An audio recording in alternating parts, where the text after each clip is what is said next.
Donc, bonjour à tous, donc, je suis le docteur Mélina Reynal-Roturier. Je viens aujourd'hui dans le cadre des conférences thèse en poche pour vous parler de ma thèse qui s'intitule « Premier pas vers la pharmacie clinique en gériatrie et si pharmaciens et gériatres s'associaient ». Je souhaitais d'abord commencer par des remerciements pour remercier la BU, notamment Madame Korczynski, pour l'organisation de ces conférences qui, à mon avis, sont fort utiles.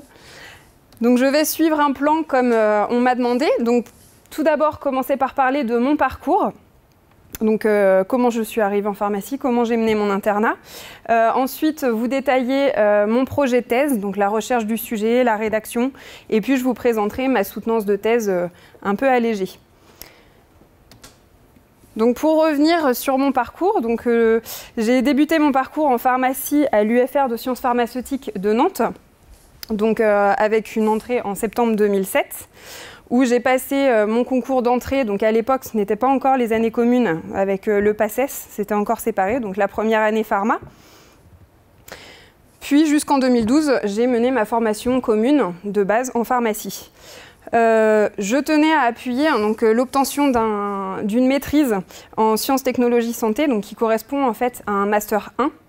J'encourage d'ailleurs les étudiants qui seraient en formation initiale à réaliser un Master 1 durant leur première partie de cursus. Pourquoi? Parce qu'en fonction des projets que vous allez pouvoir avoir par la suite, un Master 1 est quand même un réel élan vers un Master 2, vous permet de gagner du temps par la suite.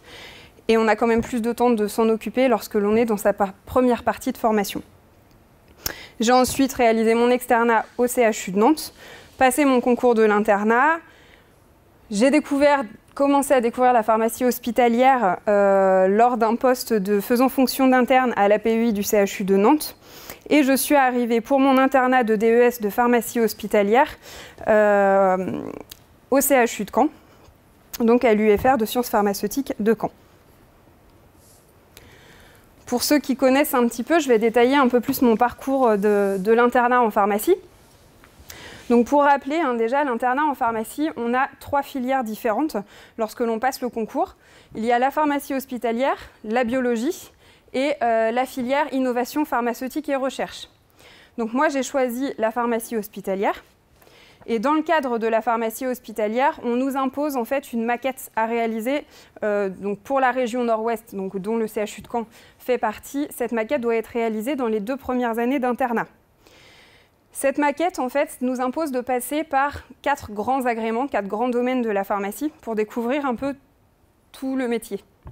C'est-à-dire tout ce qui est validation et analyse pharmaceutique, pharmacie clinique, tout ce qui est préparation, contrôle pharmacotechnique, donc chimiothérapie, nutrition parentérale, tout ce qui est dispositifs médicaux et stérilisation, et enfin économie de la santé et vigilance. Donc moi, j'ai choisi de réaliser ces 4 semestres à la pharmacie du CHU de Caen parce que je voyais ça comme un lieu où vraiment chaque domaine était bien défini, bien spécialisé, me permettait de découvrir chaque aspect du métier. J'ai ensuite réalisé mon 5e semestre et mon 6e semestre à la pharmacie du centre hospitalier de Bayeux où j'ai pu découvrir et confirmer en fait surtout mon intérêt pour la pharmacie clinique. Où j'ai pu participer à des séances d'éducation thérapeutique, de la conciliation médicamenteuse ou, comme vous allez le voir, des revues médicamenteuses et des visites vraiment au sein du service. Pour aller plus loin dans ma spécialisation, j'ai poursuivi par un semestre en service clinique, donc au sein du service de néphrologie-dialyse du CHU de Caen. Et enfin, j'ai terminé de manière un peu plus polyvalente dans une pharmacie, donc la pharmacie du centre hospitalier de Lisieux, pour voir vraiment une stérilisation au sein d'un établissement, donc plutôt sur le secteur dispositifs médicaux. Donc bien sûr, c'est un conseil que je donne à tous. En parallèle de l'internat, il est bien de s'investir sur des formations ou des formations théoriques. Donc comme là, vous pouvez voir, moi j'ai complété ma formation par un DU en thérapie anti-infectieuse, un DU de stérilisation des médicaments et des dispositifs médicaux, mais également par la participation à des congrès pharmaceutiques, à de nombreuses formations, et toujours en réalisant des communications sur les éventuels travaux que j'avais pu réaliser durant mon internat. Donc j'ai soutenu ma thèse en octobre 2016. Et aujourd'hui, donc depuis novembre 2016, je suis pharmacien assistant spécialiste au centre hospitalier de La Ferté-Bernard. Donc c'est un petit centre hospitalier qui correspond, si vous êtes à peu près de la région, au centre hospitalier de Bayeux. Et dans ce centre hospitalier, donc, je suis chargée du déploiement de la pharmacie clinique et notamment aussi de la production des poches de chimiothérapie. Donc si on s'intéresse maintenant au propre du sujet, donc le projet de thèse. Donc quelques conseils, on va dire, sur la recherche du sujet. Donc déjà, pour moi, il est important de définir un domaine d'intérêt pour vous. Donc moi, mon domaine d'intérêt, c'était la pharmacie clinique. Donc je me suis dit que j'allais vraiment chercher un sujet dans ce thème-là. Je me suis posé la question de est-ce que j'ai déjà des travaux en cours ou des propositions de travaux qui pourraient coller en fait à ce domaine d'intérêt. Pour moi, effectivement, j'étais au centre hospitalier de Bayeux. Et il commençait la mise en place de revues médicamenteuses des traitements des résidents des EHPAD, qui étaient gérés par la PUI. Je suis donc allée voir à ce moment-là l'équipe pharmaceutique du centre hospitalier de Bayeux pour confirmer, avoir leur accord, s'ils étaient prêts, eux, à m'encadrer pour un sujet de thèse et étoffer, pourquoi pas, un peu le sujet. Parce que forcément, qui dit thèse, dit maître de thèse, et encadrement, ce qui leur prend aussi beaucoup de temps. Donc c'est important de trouver quelqu'un avec qui on peut travailler facilement et qui est prêt à s'investir. J'ai aussi, pour pouvoir étoffer justement ce sujet de base, et commencer des recherches bibliographiques pour voir ce qui avait déjà été réalisé, notamment grâce à la plateforme Sudoc. Donc Sudoc qui permet en fait de retrouver les thèses qui ont été réalisées dans d'autres universités, voir si le sujet avait déjà été traité, et dans ce cas, pourquoi pas traiter plutôt un autre versant ou le compléter. De là, on a pu commencer à élaborer vraiment le projet, à voir pourquoi pas des prémices de plan, et surtout commencer à élaborer le jury pour pouvoir déposer en fait le sujet officiellement. Parce qu'il faut savoir qu'entre le dépôt du sujet et la soutenance, il faut un minimum de 6 mois. Donc il ne faut pas traîner à déposer son sujet. D'ailleurs, pour la petite anecdote, si on peut dire, moi, ça a été un de mes problèmes que j'ai rencontrés, parce que vous allez voir que la composition d'un jury est réglementée. On va dire, on a des normes à respecter. Il faut notamment avoir 2 universitaires d'universités différentes. Ce qui posait problème, moi, sur le sujet de ma thèse, c'est qu'à ce moment-là, il n'y avait pas de gériatre universitaire au CHU de Caen. Donc, c'est posé la question, parce qu'on avait un universitaire pharmacien qui est monsieur le doyen, le professeur Bougeoir. Donc s'est posé la question de faire intervenir un universitaire de la fac de médecine d'une autre spécialité ou un universitaire de la faculté de pharmacie, mais de Rouen. Vous voyez, c'est quelque chose qu'il faut quand même anticiper, puisque moi j'ai, comme vous l'avez vu, trouvé mon sujet de thèse en 5e semestre, et pourtant je n'ai pu déposer mon sujet quasiment qu'1 an après, le temps d'élaborer le jury.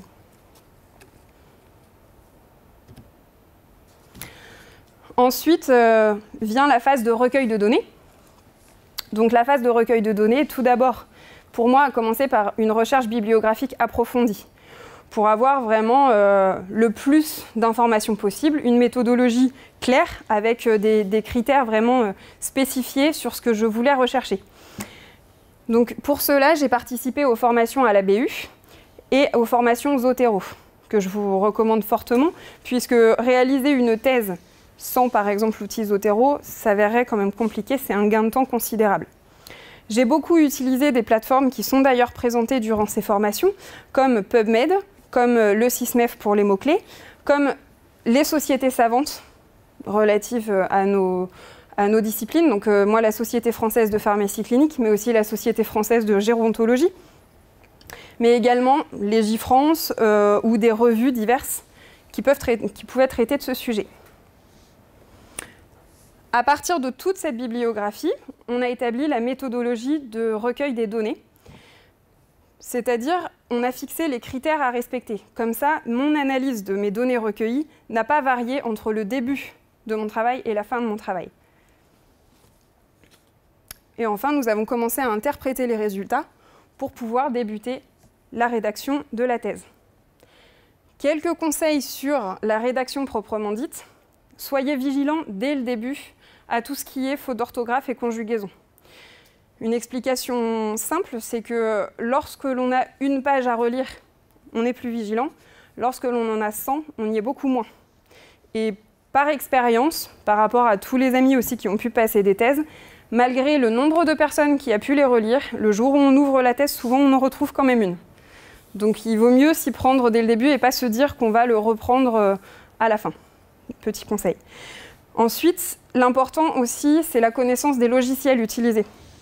Il y a de nombreuses fonctionnalités utiles sur Word ou sur PowerPoint.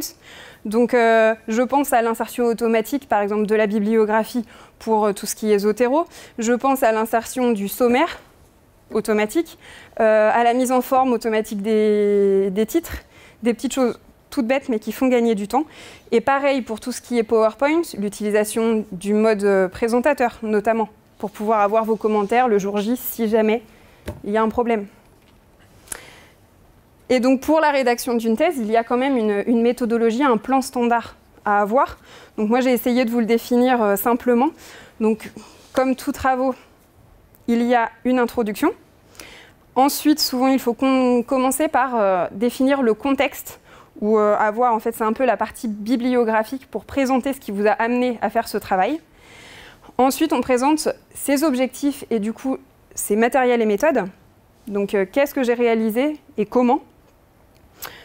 Ensuite, on présente ses résultats. Là, j'avoue, pour moi, ça a été la partie la plus compliquée, puisque c'est une partie vraiment où il faut être objectif, présenter les résultats, juste constater et ne surtout pas commencer à interpréter. Et enfin, la partie interprétation-discussion, puis la conclusion. Pour moi, les incontournables à avoir, c'est un programme et des réunions. Donc par programme, j'entends des deadlines qu'on se fixe à soi-même pour pouvoir se motiver en fait à avancer. Sinon, on a toujours tendance soit à remettre au lendemain, soit pourquoi pas à paniquer parce qu'on se sent en retard. Et enfin, ne pas hésiter à demander donc des réunions de concertation avec son maître de thèse ou d'autres membres du jury pour avoir des avis et pour pouvoir voir comment faire avancer le projet si jamais on bloque à un moment donné.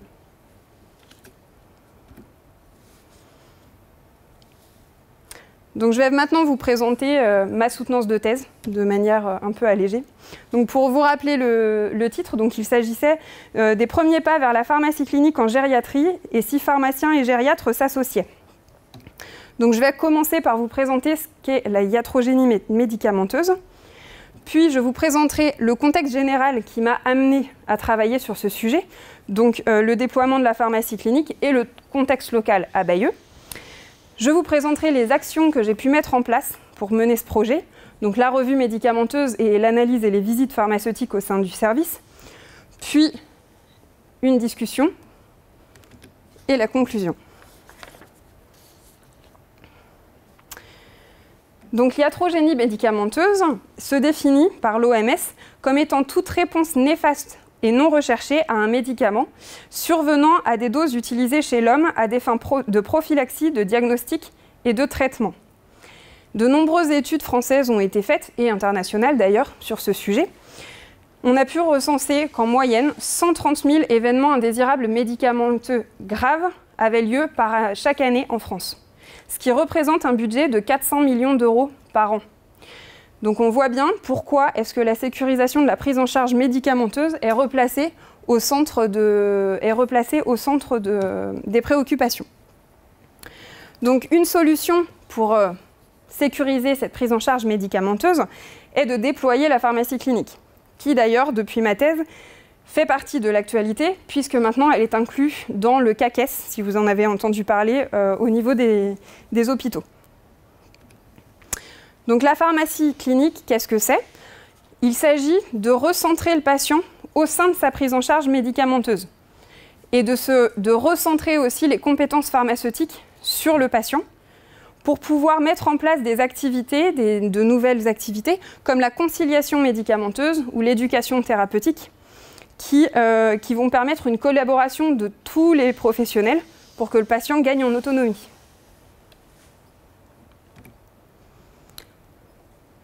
Donc tout ça pour promouvoir en fait le bon usage médicamenteux et la juste prescription, surtout au point de transition de la prise en charge du patient, puisque ce sont souvent à ces points de transition qu'on retrouve les erreurs. Donc le contexte local à Bayeux s'y prêtait bien, avec notamment l'arrivée d'un nouveau gériatre, donc qui était le docteur Blanchemin, sur les EHPAD gérés par la PEI de l'hôpital de Bayeux. Et elle était très demandeuse en fait, d'une collaboration pharmacien-médecin, puisqu'elle avait déjà eu cette expérience au CHU de Caen. Donc pour revenir un petit peu sur le circuit du médicament, vous expliquer comment ça se déroulait avant mon travail. Le circuit du médicament entre la PEI et les EHPAD USLD de l'hôpital de Bayeux était plutôt classique, avec une spécificité qui était la PDA. Donc la PDA, la préparation des doses à administrer. Donc pour vous expliquer, en fait, cette PDA est automatisée à Bayeux grâce à un automate que vous voyez ici sur la gauche. Donc cet automate est un automate de reconditionnement, ce qui sous-entend que les préparateurs en pharmacie, en amont, déconditionnent les traitements. Puis cet automate, selon les prescriptions médicales, réalise des sachets de chaînes nominatives, comme vous voyez sur votre droite. Et donc ces sachets reprennent le nom du patient, le nom du médicament, le dosage, à quel moment de prise doit être donné ce traitement, ainsi que, le cas échéant, des conseils de prise. Donc, lors de mon travail, nous avons d'abord réalisé une EPP sur les prescriptions médicamenteuses chez le sujet âgé, des audits de stock en médicaments dans les salles de soins. Et ces éléments ont permis de mettre en avant des points d'action. Tout d'abord, on a mis en évidence que des recommandations récentes sur les pratiques de PDA étaient parues en 2015, qui n'étaient pas encore appliquées. C'est-à-dire que précédemment, toutes les formes galéniques qui pouvaient être déconditionnées étaient mises dans l'automate. Cependant, avec du recul, dans ces recommandations, il a été dit que certains médicaments pouvaient être à risque de réaction de contamination croisée et devaient être retirés. Je pense notamment aux immunosuppresseurs ou aux bêta-lactamines. On a pu mettre également en évidence un non-suivi des recommandations de prescription chez le sujet âgé, notamment les critères de Beers ou les critères de Priscus, par exemple. Et enfin, il y avait un fort manque de communication entre les équipes soignantes et les équipes pharmaceutiques, ce qui générait en fait des incompréhensions entre les deux équipes. Donc notre travail a visé à optimiser la prescription médicamenteuse dans ces services d'EHPAD et du SLD, et secondairement, de permettre la sécurisation et l'adaptation des pratiques de PDA aux nouvelles recommandations et de développer une communication efficace entre les équipes. Pour cela, deux types d'actions ont été mises en place, comme je vous l'ai dit, la revue médicamenteuse et l'analyse pharmaceutique couplée aux visites hebdomadaires. Donc les revues médicamenteuses. En fait, les revues médicamenteuses, ce sont des réunions de concertation pluridisciplinaires qui avaient lieu chaque mois et durant lesquelles on réévaluait le traitement personnel des patients. Donc, pour information, environ 4 dossiers patients étaient traités pour une session de 1 heure. Donc le déroulement était simple. Le médecin qui souhaitait déposer un dossier, donc le médecin de l'EHPAD ou un médecin traitant qui intervenait sur cet EHPAD, envoyait à la pharmacie un document standardisé reprenant les principales informations du patient. Donc notamment son poids, sa taille, sa clairance, ses antécédents médicaux et son traitement habituel. Tout ça était transmis par mail sécurisé à la pharmacie qui procédait à son analyse. Donc, qui vérifiait les indications, les interactions médicamenteuses, les posologies et la tolérance, les modalités d'administration, la disponibilité au livret thérapeutique ou l'adaptation aux recommandations actuelles. Il en découlait en fait des propositions pharmaceutiques de modification de traitement qui étaient présentées lors de la réunion. Donc là, chaque proposition ou décision prise lors de ces revues a été recensée et analysée, et cela selon la codification de la SFPC, donc la Société française de pharmacie clinique, qui a établi une codification des interventions pharmaceutiques. En ce qui concerne l'analyse pharmaceutique, donc une analyse pharmaceutique de niveau 1 était déjà réalisée avant mon arrivée. Donc une analyse pharmaceutique de niveau 1, il s'agit d'une analyse simple des posologies, des interactions, de la disponibilité des produits et parfois, selon disponibilité, la vérification des données biologiques. Nous, notre but était d'atteindre un niveau 3 d'analyse. Donc ce niveau 3 d'analyse sous-entend la mise à disposition du dossier patient. Or, à Bayeux, les dossiers patients en EHPAD du USLD n'étaient pas informatisés. Donc nous avons mis en place des visites hebdomadaires au sein du service qui étaient réalisées et qui sont toujours, je pense, par un interne en pharmacie. Donc à raison à peu près de 2 à 3 heures de présence par semaine. Donc de là, j'ai analysé chaque prescription selon les critères de Laroche et les critères de Stop and Start qui sont adaptés au sujet âgé. Pourquoi est-ce que j'ai choisi ces listes de critères et pas les critères de Beers ou de Priscus? C'est parce que c'était les listes qui semblaient les plus adaptées aux pratiques françaises, tout simplement. Donc voilà comment on a procédé. En fait, j'ai effectué des relevés, donc qui sont en fait des photos des prescriptions des résidents à un instant T. Donc juste avant la mise en place de l'analyse et des visites pharmaceutiques au sein du service. Ensuite, il y a eu un second relevé à 6 mois après le début de l'analyse. Et pour le secteur 1, comme on avait pu commencer cette analyse plus tôt, nous avons pu faire un second relevé à 1 an. Donc ensuite, chacun de ces relevés a été comparé et chaque modification a été recensée et analysée. Donc en ce qui concerne les populations dans ces actions, elles sont comparables. On peut voir que le nombre moyen de lignes de prescription était de 10 par patient, avec un âge moyen à 80 ans, un sexe ratio aux alentours de 1 qui varie un petit peu.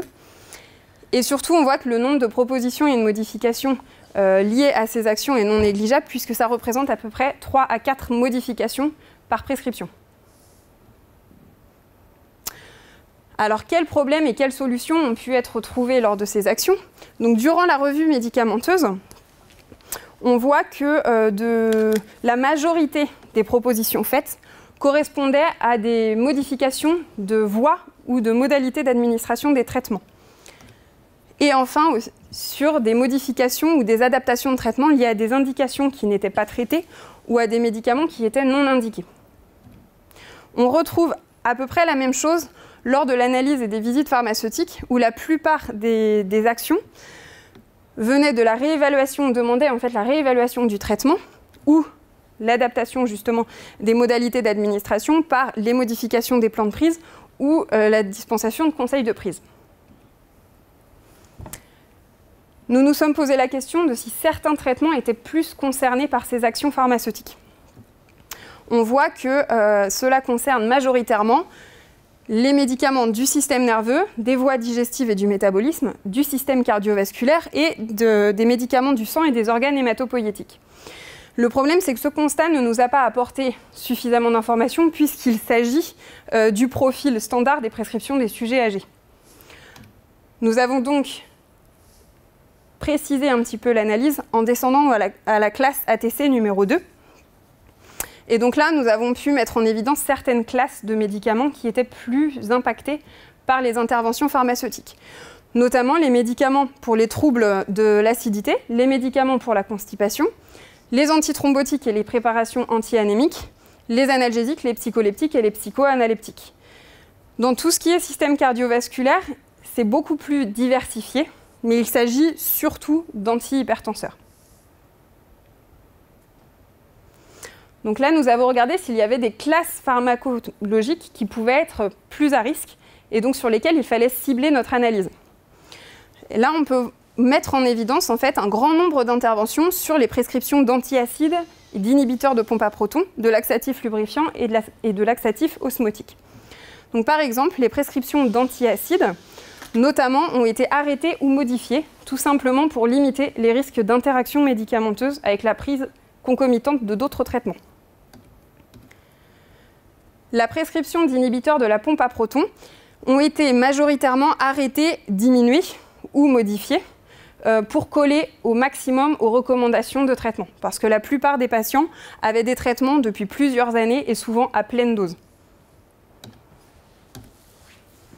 En ce qui concerne les médicaments du sang et des organes hématopoïétiques, cela touchait majoritairement les inhibiteurs sélectifs anti-10A, les antiagrégants plaquettaires et les préparations martiales. Donc pareil, pour les antiagrégants plaquettaires, il s'agissait majoritairement de modifications de plan de prise, c'est-à-dire, je pense notamment au cas du Cardégique, dont la prise était souvent prescrite le midi, juste le fait de changer le plan de prise et d'administrer le traitement le matin faisait économiser un passage infirmier pour de nombreux patients, et donc un gain de temps infirmier, comme nous allons pouvoir le revoir par la suite. Pour les préparations martiales, c'est la même chose. En fait, il s'agissait souvent de traitements aigus, si on peut dire, qui n'avaient pas été réévalués depuis parfois de nombreuses années. Et donc, juste un suivi thérapeutique, un bilan biologique ont permis d'arrêter les traitements. En ce qui concerne le système nerveux, c'est beaucoup plus diversifié, avec des actions sur les antalgiques, paliers 1, 2, 3, mais aussi les neuroleptiques, les benzodiazépines, les anticholinésterasiques et les médicaments de la démence. Nous nous sommes posé la question de l'acceptation de ces interventions pharmaceutiques par les équipes soignantes. Nous avons pu réaliser ça seulement sur les propositions réalisées lors de la revue médicamenteuse, parce qu'il s'agissait de propositions pharmaceutiques franches. Toutes les actions réalisées lors de l'analyse pharmaceutique étaient faites pendant les visites et donc pouvaient être initiées soit par le médecin, soit par l'infirmière, soit par le pharmacien, et menaient en fait à une discussion immédiate. Il était donc difficile de juger si vraiment il y avait des interventions qui étaient refusées ou acceptées. Donc là, sur les propositions faites lors de la revue médicamenteuse, 75 propositions ont été acceptées sur les 86 effectuées, ce qui représente 87% d'acceptation. Donc les acceptations, dans 100% des propositions réalisées sur les modalités d'administration des traitements, ont été acceptées. Là où on a eu le plus de refus, c'était surtout sur tout ce qui était demande d'ajout de prescription, notamment pour des indications qui n'étaient pas traitées.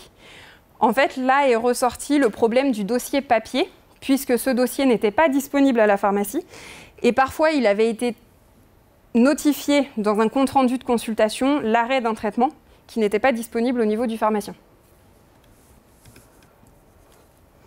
Donc, est-ce que nos actions ont eu un impact sur notamment la qualité des prescriptions? Donc là, on peut voir que oui, il y a eu un impact, puisqu'on a diminué en fait le nombre de critères de médication inappropriés présents entre les relevés 1 et les relevés 2. Donc dès 6 mois d'action, on voyait déjà un impact. Les critères les plus impactés étaient notamment la diminution du nombre de prescriptions de benzodiazépines à longue demi-vie, la diminution du nombre de prescriptions de traitements anticholinergiques et la disparition même totale de prescriptions d'anti-inflammatoires non stéroïdiens au long cours et d'inhibiteurs calciques à libération immédiate chez le sujet âgé. Nous avons pu aussi voir un impact sur les formes galéniques qui étaient prescrites au sein de l'établissement. On a pu voir que le nombre de formes orales solides non dispersibles ont diminué au profit d'une augmentation du nombre de formes orales adaptées aux troubles de la déglutition. Donc les formes solides, dispersibles, liquides. Donc pourquoi? Pour s'adapter au plus près aux problématiques de déglutition du sujet âgé. Il y a eu également un impact sur le personnel. Si on regarde au niveau du personnel pharmaceutique, cette réévaluation des pratiques de PDA et cette réévaluation des prescriptions a permis de gagner 1 heure de temps par session de déconditionnement des traitements, donc pour préparer justement l'automate à la préparation des doses à administrer, et la réduction d'1 heure par semaine par service de production des chaînes nominatives, donc de temps passé sur l'automate à vérifier les chaînes qui en sortent. Au niveau du personnel infirmier, on voit que le temps de préparation et de contrôle des piluliers, lui, a augmenté. Donc pourquoi? Ça, c'est dû à l'application des nouvelles recommandations, puisqu'auparavant, tous les traitements étaient mis dans l'automate. Mais comme je vous l'ai dit, là, certains traitements, comme les immunosuppresseurs ou les antibiotiques, ont dû sortir de cette chaîne et devaient être ajoutés manuellement par l'infirmière, donc ce qui augmente leur temps de préparation et de contrôle. Par contre, le temps passé consacré à l'administration des traitements, lui, est réduit. Pourquoi? Parce qu'on a une diminution du nombre de lignes de traitement, mais aussi parce qu'on a une diminution du nombre de passages infirmiers, puisqu'on a pu réduire le nombre de traitements administrés le midi, notamment. Donc au total, le temps consacré à l'administration des traitements pour le personnel infirmier est resté constant.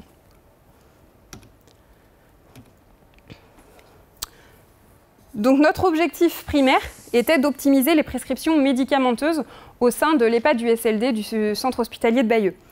Par quelles interventions nous avons réussi à optimiser ces prescriptions médicamenteuses? Surtout en jouant sur les modalités de prise de traitement, en adaptant les formes galéniques ou en adaptant les plans de prise. Mais également en jouant sur le circuit du médicament, en réduisant les prescriptions hors livrée, qui généraient un double circuit, une double gestion qui était compliquée à gérer, tant pour les équipes soignantes que pharmaceutiques, et une standardisation des prescriptions qui permettait en fait d'accélérer les contrôles, tant par les préparateurs que les infirmières. Et enfin, en améliorant le suivi thérapeutique par une réévaluation systématique des indications, notamment, je pense aux traitements aigus qui parfois n'étaient pas réévalués. Donc avec quels outils? Sur la base en fait de recommandations adaptées aux personnes âgées et toujours sur les réévaluations de rapports bénéfices-risques. Donc nous cherchions également à améliorer la communication entre les équipes soignantes et pharmaceutiques. Le fait d'avoir une présence pharmaceutique au sein du service a permis en fait d'établir une relation de confiance entre les équipes. Chacun a pu comprendre les problématiques de chacun. Et donc cette compréhension a mené à une amélioration du circuit, puisque chacun était, on va dire, promoteur de nouvelles idées. Bien sûr, dans cette communication, nous avons pu mettre en évidence qu'une implication de chacun des acteurs est nécessaire. Nous avons pu le voir puisque notamment un des médecins a refusé de participer aux revues médicamenteuses. Pour lui, c'était un peu, c'est vrai, du temps consacré pour fournir ses dossiers, etc. Il n'a donc pas souhaité y participer. C'est vrai que de ce plan-là, nous n'avons pas pu accéder à un des services de soins de l'EHPAD et de l'USLD. Donc en conclusion, l'impact en fait de la collaboration médecin-pharmacien a vraiment un bénéfice sur les pratiques de prescription et sur l'activité quotidienne des équipes. Et tout cela, ça contribue à la sécurisation de la prise en charge médicamenteuse. Mais l'outil indispensable pour réussir un tel projet, c'est tout de même la communication. Il reste encore des axes d'amélioration possibles, notamment l'inclusion de la vision infirmière aux revues médicamenteuses, puisque pour le moment, elles ne sont pas incluses dans ces revues, mais c'est vrai que les problèmes d'administration, c'est plutôt elles qui les voient. Les troubles de la déglutition, les risques d'écrasement de comprimés, etc., c'est elles qui les voient. Et enfin, bien sûr, pour améliorer tout ça, le développement du dossier patient informatisé en EHPAD et en USLD, pour pouvoir permettre une meilleure transmission des informations jusqu'à la pharmacie. Voilà, c'est terminé. Donc, je ne sais pas si vous avez des questions.